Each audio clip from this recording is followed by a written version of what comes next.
Chaque année pour le NAB, le National Association of Broadcast, un truc américain, pour le NAB disais-je, DaVinci Resolve annonce sa nouvelle mouture. Celle qui arrive, c'est la DaVinci Resolve 20 ou 19.8, ce qui serait étonnant quand même. Mais en tout cas, il y aura une nouvelle version. Et chaque année, on a plein d'espoir, on a plein d'envie, des choses qu'on voudrait voir arriver enfin dans cette version. Je vais vous donner aujourd'hui ma wishlist, ce que j'ai envoyé à Papa Noël Blackmagic Design. Allez, générique.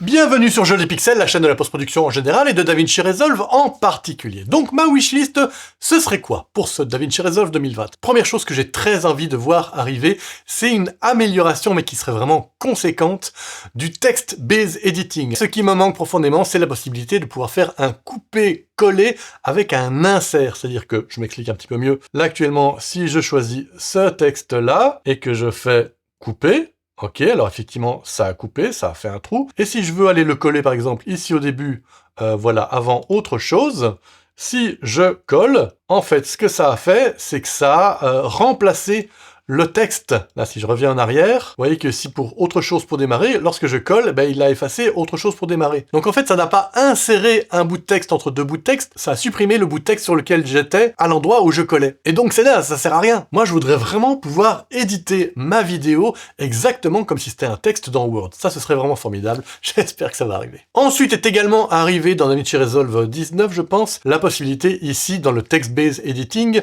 de retirer les silences. C'est super. Ça, c'est très, mais alors très utile. Mais il marche pas très bien. Il y a des fois où il marche bien, puis il y a des fois où c'est pas top. Parce que, en fait, on a absolument aucune possibilité de modifier les settings. Là, j'appuie sur un bouton, c'est bête et méchant, j'appuie, et on espère que ça marche. Moi, je voudrais pouvoir régler plusieurs choses. Déjà, régler à partir de quel niveau est-ce qu'on estime que c'est un silence. C'est-à-dire que si j'ai un bruit de fond, et que lui, son silence qu'il espère, c'est un silence absolu, ben donc il va jamais considérer que mon bruit de fond, c'est un silence. Donc je devrais pouvoir régler mon seuil à partir de lequel on considère que c'est un silence. Je voudrais aussi pouvoir choisir combien est-ce que je veux de millisecondes avant le silence ou après le silence qui a été coupé. Tant qu'il n'y a pas ça, honnêtement, ce silence-là tel quel, il marche pas bien et je dois juste espérer d'avoir tourné dans les conditions idéales que lui attend, alors que c'est l'inverse. C'est à moi de dire dans quelles conditions j'ai tourné au programme et donc au programme de s'adapter à mes conditions. Tant qu'il n'y a pas ça, ben pour moi, la fonction d'enlèvement de silence, elle sert pas à grand-chose. Autre chose dont je rêve beaucoup, ce serait un rendu en tâche de fond, que ce soit pour les exports ou pour le cache. Vous le savez, à chaque fois qu'on veut, par exemple, faire un cache, ben on est obligé d'attendre. On peut pas travailler en même temps. Dès qu'on se remet à travailler sur le montage, automatiquement, il arrête de faire le rendu. Et ça avait peut-être du sens avec les machines d'avant, quand ça demandait quand même pas mal de ressources de faire un export, et donc on pouvait pas espérer et monter et en même temps exporter. Mais maintenant, avec les machines qu'on a, honnêtement, il n'y aura aucun problème. Et d'ailleurs, il n'y a aucun problème techniquement à le faire si on a deux logiciels différents. Par exemple, je peux tout à fait créer des proxys, qui est quand même en gros une fonction de exporter un fichier, créer un fichier à partir d'un autre, et en même temps, je peux travailler en parallèle sur DaVinci Resolve. Donc d'une part, j'ai vraiment un export de fichiers, et d'autre part, j'ai DaVinci Resolve avec lequel je peux monter. Donc techniquement, nos machines peuvent le faire. Donc pourquoi est-ce que DaVinci Resolve ne permet pas cette option-là en interne? C'est-à-dire que je lance mon cache, mais je continue de travailler au montage. Et si votre machine n'est pas capable de supporter ça, ben juste ne lancez pas un cache pendant que vous êtes en train de monter. Nous faisons simplement une option, voilà, ne lance le cache que quand je suis arrêté, et dès que je reprends le montage, tu arrêtes le cache, comme c'est le cas maintenant, mais laissez-nous le choix, quoi. Et là, c'est pour le cache, mais je parle également des exports. Il y a des fois où on travaille sur plusieurs vidéos, on a terminé une vidéo, on veut lancer l'export et commencer à bosser sur la seconde vidéo. Mais là, actuellement, on est obligé d'attendre la fin de l'export. Il n'y a pas de raison, techniquement, avec les bécanes qu'on a en 2025, ça m'énerve un petit peu. Il n'y a plus de raison de faire ça. Donc stop, je dis stop. Et je vais aussi ouvrir la porte à mon chat qui est en train de crier derrière la porte. Mais vous étiez nombreux à me demander, tiens, où il est Norbert? On le voit plus, Norbert. Mais il est là, Norbert. Oh, il est là, Norbert. Dis bonjour, dis bonjour. Eh non, c'est un chat. Dans la version 19 est arrivée, et c'était tellement bien, la tête de lecture fixe dans la page Edit. Ça, c'est vraiment super. Honnêtement, maintenant, je suis devenu accro à ça. Si vous ne le saviez pas, je vous remonte ici, vous cliquez et vous choisissez Fixed Playhead. Et dorénavant, quand je lance la lecture, eh bien, on voit la tête de lecture qui ne bouge pas et c'est la timeline qui bouge. C'est très utile et donc on peut passer de l'un à l'autre, soit Fixed Playhead, soit pas Fixed Playhead. Et là, c'est bien la tête de lecture qui se déplace et la timeline qui ne bouge pas. Les deux ont de l'intérêt. Moi, honnêtement, je passe tout le temps de l'un à l'autre. Et donc, tout le temps, ça fait qu'à chaque fois, je dois aller faire cliquer, choisir. C'est pas grand chose, vous allez me dire, mais quand on fait ça des dizaines de fois par jour, c'est chiant. Et j'utilise un gros mot à bon escient. Parce que là, c'est chiant. Parce que ce qui est chiant, c'est que pourquoi il n'y a pas de raccourci? Moi, je voudrais pouvoir faire, poum, j'appuie sur un bouton, et ça y est, je passe de l'un à l'autre, quoi.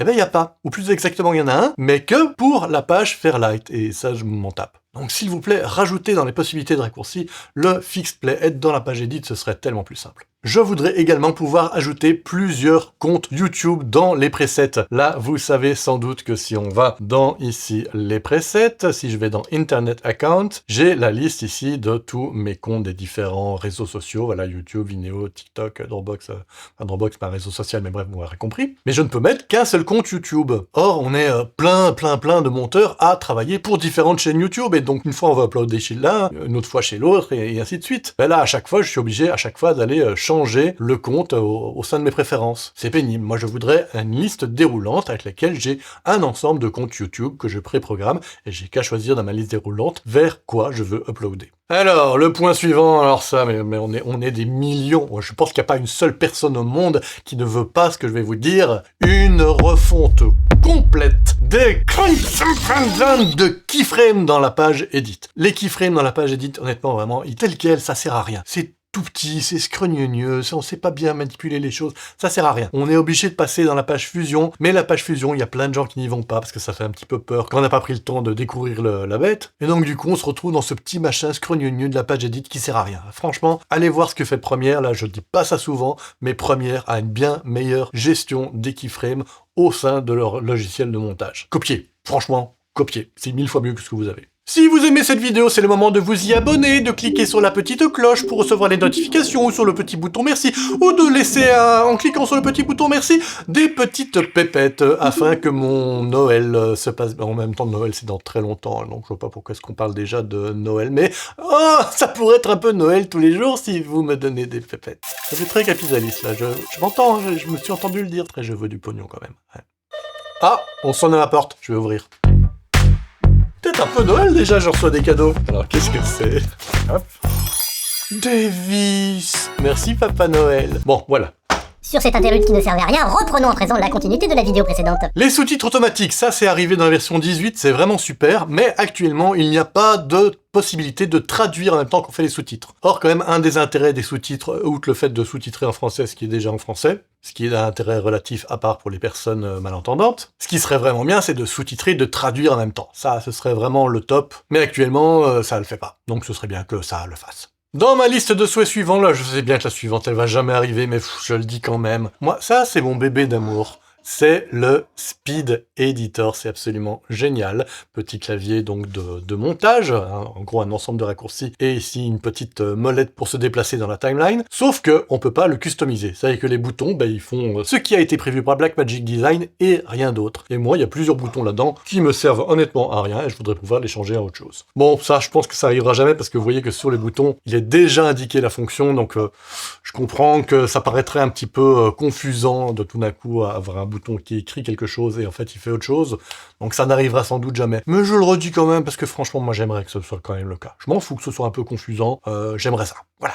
Dans la série, autant piquer aux autres ce qu'ils font bien, Premiere fait un truc qui est vraiment top. C'est la possibilité de redimensionner une musique, et à ce moment-là, automatiquement, il fait lui-même un remixage de la musique, de manière à ce que ça se termine bien. Donc c'est pas simplement allonger une musique existante, quoi, va reculer le point de sortie, carrément ça va remixer l'intérieur du clip pour que ça se termine vraiment, par exemple si la musique se termine avec Tudum Kum Poum, si on l'allonge, elle se terminera toujours par Tudum Tum Poum, et peut-être qu'il va doubler ou tripler la dernière boucle de manière à arriver à ce que la fin soit tudum tum poum. Et vu le temps que ça prend à faire ça soi-même manuellement, ce serait vraiment bien qu'on puisse avoir ça automatiquement fait par le logiciel comme le fait Premiere Pro. Donc, ouais, qui sait, peut-être qu'ils vont leur voler ça, j'espère. Alors, dans la série, pas quelque chose de neuf, mais quelque chose qu'on voudrait qu'il s'améliore, je voudrais tellement un cache qui fonctionne. Il y a plein de moments où le cache ça fonctionne pas bien, j'ai fait une vidéo sur le cache, je vous ai dit tout ce que j'aimais pas également dans ce cache qui est très utile, mais il y a plein de moments où ça marche pas.